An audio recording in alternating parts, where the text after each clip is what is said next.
지난해 말 미국 뉴욕타임스가 선정한 올해 뉴욕 최고의 요리 8선에 한국의 돼지국밥이 이름을 올려 큰 화제가 되었습니다.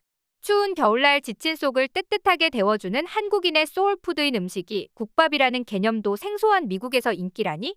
소식을 접한 많은 이들이 깜짝 놀랄 수밖에 없었는데요. 그런데 돼지국밥보다 더 예상치 못한 음식이 최근 미국인의 입맛을 사로잡으며 한식 열풍에 불을 지피는 중이라고 합니다. 어떤 음식인지 함께 살펴볼까요? 회를 여러 양념과 야채와 함께 버무려 먹는 요리로 새콤달콤한 맛과 쫄깃한 식감이 일품인 음식이 있죠.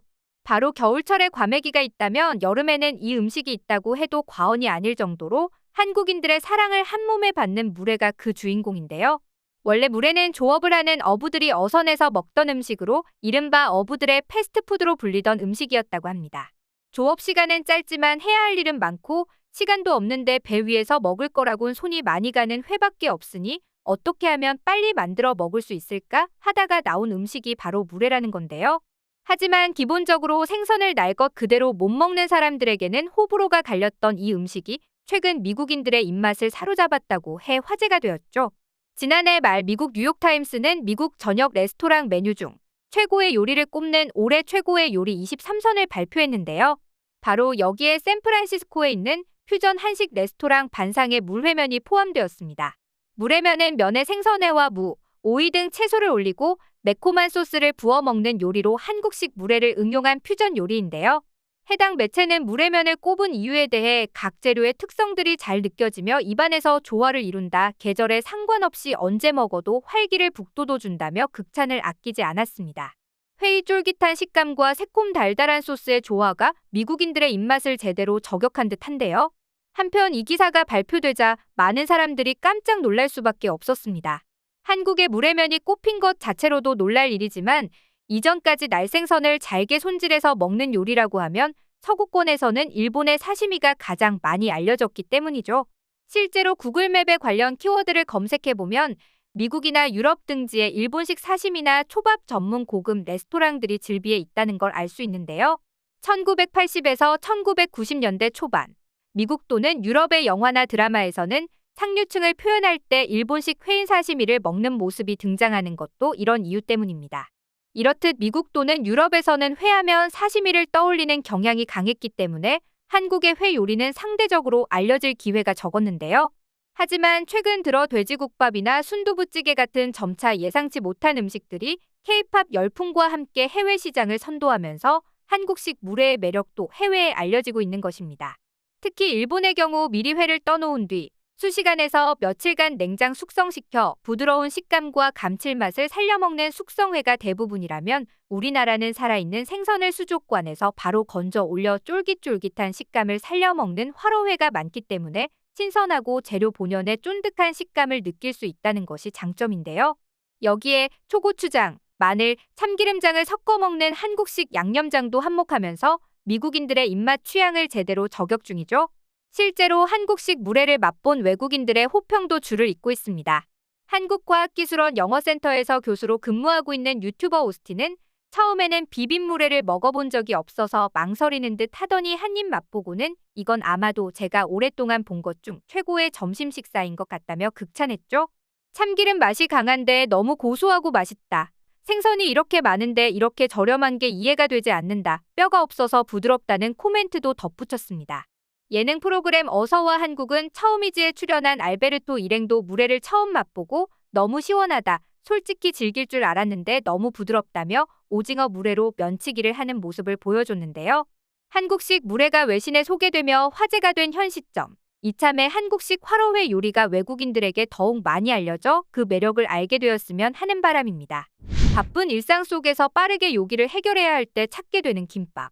이 김밥 역시도 일본 스시가 먼저 미국 시장에 알려졌기 때문에 일본이 원조라고 알고 있는 사람들이 많은데요. 특히 김밥의 기원을 떠올려 보라고 했을 때 일본의 노리마키가 가장 많이 언급되곤 하지만 이 둘은 엄연한 차이가 있습니다. 둘의 결정적 차이는 들어가는 양념과 재료인데요. 우선 쌀과 식초와 소금의 비율을 칼같이 하는 노리마키와 달리 김밥에는 노리마키 특유의 시큼한 냄새가 전혀 없습니다. 대신 참기름과 소금 밑간을 해서 고소한 맛을 극대화시키죠. 또 놀이 막히는 스시의 일종인 만큼 생선회가 들어가는 경우도 많고 다른 재료를 사용하더라도 날 것인 게 많지만 김밥 속 재료들은 대부분 조리되어 들어가는데요. 즉 다시 말해 김밥은 단순한 스시의 아류를 넘어 한국의 레시피로 독자적으로 개발한 한식이라고 해도 과언이 아닌 것입니다. 하지만 위에서도 설명했다시피 김밥은 처음 미국이나 유럽의 스시가 알려지게 된 계기 때문에 코리안 스시라고 불리는 경우가 많았는데요. 하지만 얼마 전 김밥이 드디어 김밥이라는 자기 이름을 당당히 되찾게 되는 사건이 있었죠. 바로 지난해 9월 무렵 미국에서 갑작스레 시작된 냉동김밥 먹방 영상이 틱톡 같은 SNS를 통해 급속도로 퍼져나가면서 한국의 김밥이 급 주목을 받은 것입니다. 실제로 높아진 인기의 해당 제품은 미국 마트 트레이더 조에 출시하자마자 불티나게 팔리며 한 달 만에 560개 매장에서 품절되는 기염을 토했는데요. 쉴 새 없이 밀려드는 주문량을 맞추기 위해 해당 냉동김밥 업체가 공장을 풀 가동할 정도라는 기사까지 발표되었죠. 이에 그치지 않고 최근에는 미국을 넘어 유럽, 중국, 호주에서도 러브콜이 쏟아지고 있어 조만간 세계 진출도 준비 중이라고 해 한국 김밥의 인기를 더욱 실감케 했는데요. 무엇보다 중요한 점은 갑자기 불어닥친 냉동 김밥의 인기로 미국의 김밥이라는 이름이 확실히 알려지는 효과를 톡톡히 발휘했다는 겁니다. 이에 미국 매체 더 매뉴얼은 김밥에 대해 자세하게 보도하면서 일본에는 스시가 있다면 한국에는 김밥이 있다며 두 가지를 헷갈리면 안 된다고 강조하기도 했는데요. 한국에서 아주 유명한 음식 김밥은 일본 스시와는 다른 음식이다라는 말도 덧붙였죠. 호주 외식 사업 전문 매체 하스피텔리티 매거진 역시 김밥은 코리안 스시가 아니다라는 헤드라인으로 마치 파스타와 만두가 서로 다르듯이 김밥은 스시와는 완전히 다르다며 근본적으로 다른 음식이라고 소개했습니다. 이에 그치지 않고 얼마 전 영국 옥스퍼드 영어사전에도 김밥이 등재되는 쾌거를 이룩했다고 하는데요. 늦게나마 한국 김밥의 인지도가 미국과 유럽권에서 점차 자리를 잡아가고 있다는 사실이 다행스럽게 느껴집니다. 한편 무례가 김밥의 이야기를 하다 보니 월드스타 방탄소년단의 비 때문에 미국에서 유명해진 간장 계란밥의 사례도 떠오르는데요. 따끈한 밥 위에 날계란을 올려 각종 양념과 비벼 먹는 간장 계란밥은 원래 타마고카케 고안이라고 하는 일본 음식이 가장 많이 알려졌습니다. 일본에는 워낙 날달걀을 좋아하는 사람들이 많고 이를 응용한 요리들도 넘쳐나는데요. 한국에서는 일반적으로 간장 계란밥이라고 하면 날달걀이 아닌 반숙으로 먹는 경우가 많고 그 위에 간장이나 고추장, 참기름 등을 비벼 먹는 경우가 대부분이었습니다. 그런데 이 간장 계란밥이 뜬금없이 한국도 일본도 아닌 미국에서 폭발적인 관심을 끌었으니 바로 방탄소년단의 비가 던진 말 한마디 때문이었는데요.